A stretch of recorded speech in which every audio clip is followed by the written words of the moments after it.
It's my great pleasure to welcome you all to the second annual Riva Spatz Women's Wall of Honor celebration. I'm Ramona Lumpkin, President and Vice Chancellor here at the Mount, and we're so pleased you could join us on this glorious day.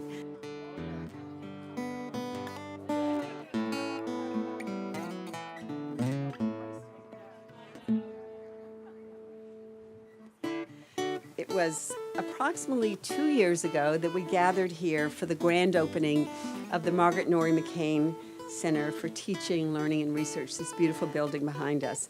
And it was also on that day that we stood here for the official unveiling of the Riva Spatz Women's Wall of Honor. And I would like to welcome Dr. Jim Spatz, who's with us and will speak in a bit. And it's Jim's mother, Riva, that this wall is named for. It's so wonderful, Jim, that you and your wife Val and your daughter Maddie could be with us today as we continue the celebration of remarkable women in our lives and in our communities.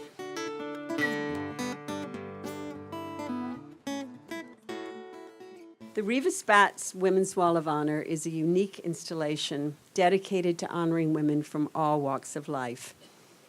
These women are our mothers, our sisters, our children, our friends. Through their stories, we get to experience the mentors, the quiet influencers, the teachers, the everyday pillars of strength and wisdom.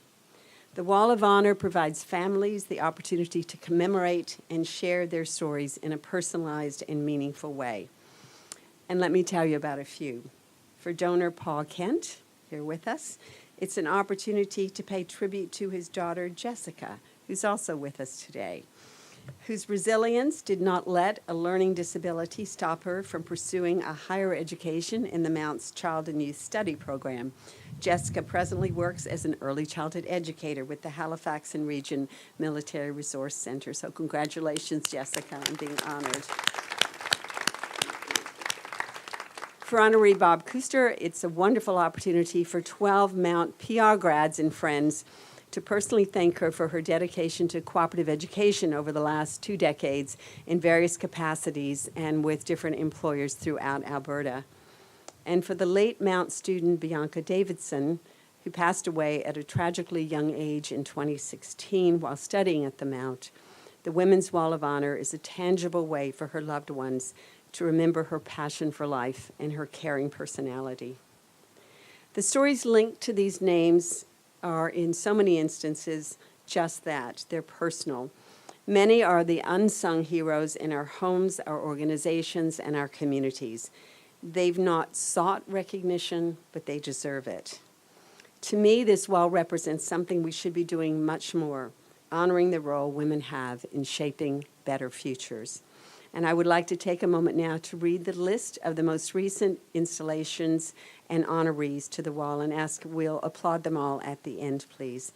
This year, we're honoring Annabelle Lillian McBurney Brennan, Audrey Muriel Schofield Crawford, Bianca J. Davidson, Anne Marie Graham Ellis, Sharon Potty Fisher, Libby Glucksman, Dr. Janice Lynn Graham Miguel, Nan Wilkinson Hattie, Jessica Kent, Patricia Kent, Ina Kohler, Bob Kuster, Carol McDonald, Anne McGillivray, Wendy L. McDonald, M. Linda McClellan Oliver, Sandra Ellen Oxner, Helen Rath, Evelyn Richardson, Helen Shaw, Norma Tomachek, and Sister Germaine Wackham. If we could give them all a round of applause.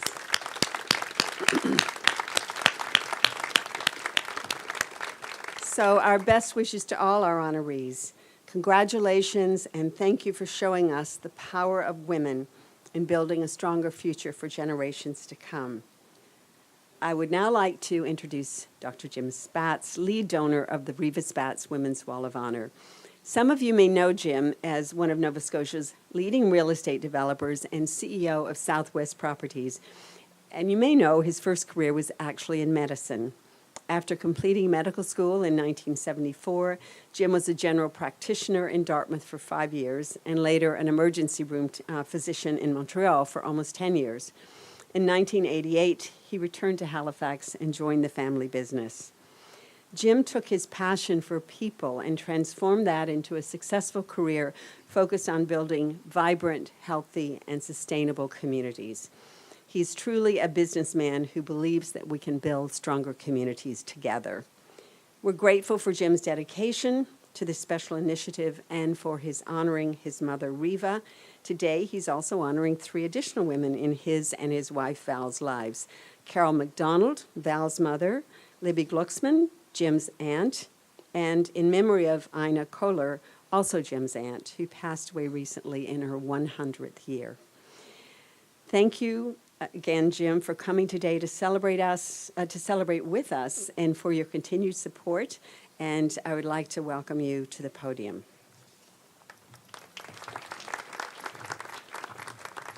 Thank you, Ramona. Thank you for the kind words. It's a pleasure and an honor for me to be here today for the 2nd annual. So I keep getting invited back here, and it's just a joy to see all the people who are being honored, who are being added to the list, whose families or people close to them are supporting the Mount. And it's a wonderful initiative. And one of these years, I guess, Ramona, all those leaves will be sold, and I'm not sure what we're going to do after that, but I know it'll be a happy day.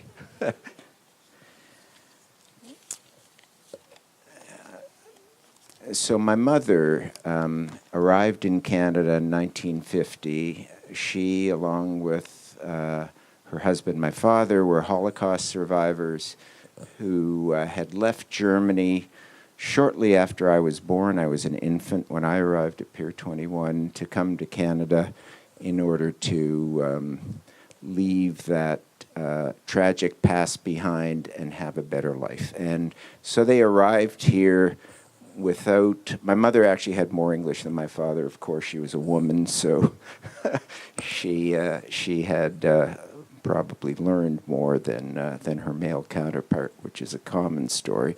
And so she spoke a little bit of English. My father spoke none. They, after a couple of years, owned a grocery store on Moore Street, South End Market, and established a life for my sister and I, which was very different and a much better life than they had experienced up until that point. Both my parents survived the Holocaust in different ways. My father escaped from a labor camp the day before everybody at that camp was murdered. My mother was sent to the woods by her parents, along with her younger sister, my Aunt Libby, who is still alive and of indeterminate age. She claims, I saw her a few weeks ago in New Haven, Connecticut. She claims not to remember how old she is. I think she's in her late 80s. Her daughter, my cousin Jeannie, is trying to persuade her to sell the tailoring and dry cleaning business that she ran with her late husband for probably 60 years and retire. So she's being pushed to retire at the age of 80-something, close to 90. And my Aunt Libby, my mother, their brother survived by joining a group of partisans in the woods. That's how they survived the war, resisting, the murder that was going on. And her and her younger sister Libby survived the war. Her younger brother was died on a mission to blow up a railway track that was used for transport for the Nazi army, and that's how they survived the war. So it's interesting, having grown up with a very successful, very recognized father, and at the same time a very strong mother who took care of the home, of course, and had this past that no one knew about, but it was remarkable. It's wonderful to be here with Val and Maddie, and to be honoring Val's mother, Carol, Maddie's grandmother, my Aunt Libby, who's still alive and kicking, and my Aunt Ina, who passed away at a little over 100 years of age, and she was quite a force as well. So thank you all again for being here today, for your generosity and support of this very important institution, and really nice to be here. Thank you.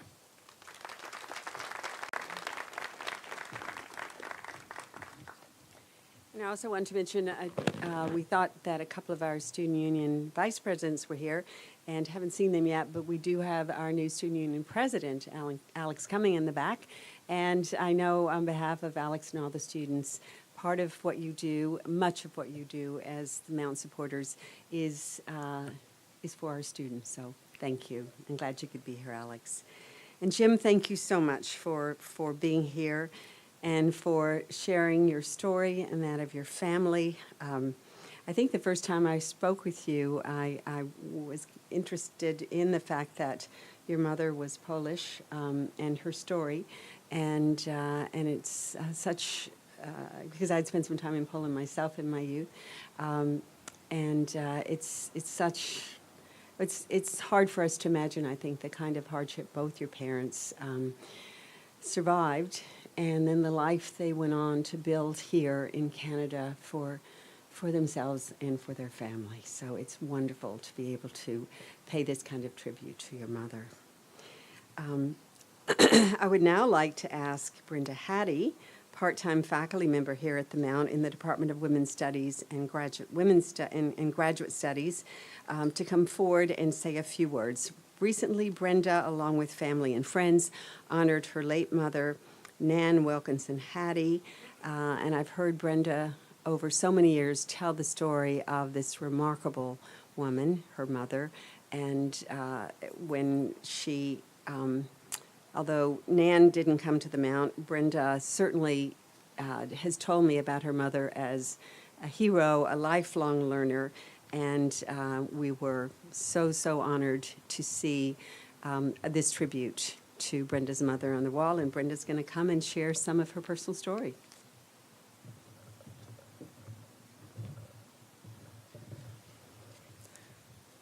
So thanks for asking me to give a few words. When Jim mentioned the word survivor, I had a memory from my mother that I hadn't thought of since she passed away in February, and that is that she used to say, you know, I'm a survivor, and she would say that often, and you'll understand why when I tell you a little bit about her. Before I do honor her, I know that this video is going to be online, and the residents and staff and residents and staff at the Maritime Oddfellows home where my mother was for the last 5 years of her life, they're going to see this, and I want to say hi and give a big shout out to you folks, and thank you so much to everybody there at the Oddfellows. You're just tremendous folks. What this wall means to me, and my brother is here, and he doesn't know what I'm going to say, but I know he'll say amen to just about everything. These are my thoughts. I'm a member of the Halifax Women's History Society, and I can tell you that of the 280 statues in Halifax, fewer than a dozen feature women. And virtually all of them are mythical figures such as fairies and nymphs, and I don't mind honoring fairies any day, but I think, but you know, women, I'd like to see more of that in public spaces. So amongst the various projects the Society's doing, one of them is addressing this lacuna, this deficit in terms of public honoring of women. And so this leaf is my little contribution to helping to address this issue. And, you know, public monuments and say volumes about what we honor and what we value. So I think it's important to do these things. You know, there's no highway of heroines, right, yet. I wanted to celebrate my mother, first of all, for her courage. She had ALS, or more specifically, PLS, which is a form of Lou Gehrig's disease, for over 30 years. She was diagnosed in her 60s and told to go home and enjoy her life with the thought that she wouldn't have very much of it. But being a determined and feisty Scot, my mother's roots are in Glasgow, Scotland, where I'm headed tonight. My mother went home and started the long journey to doing just that, enjoying her life. When she was diagnosed, she was working for my brother, John, at his company, Atlantic Home Designs Limited, and she kept working until she and my father retired in their early 70s.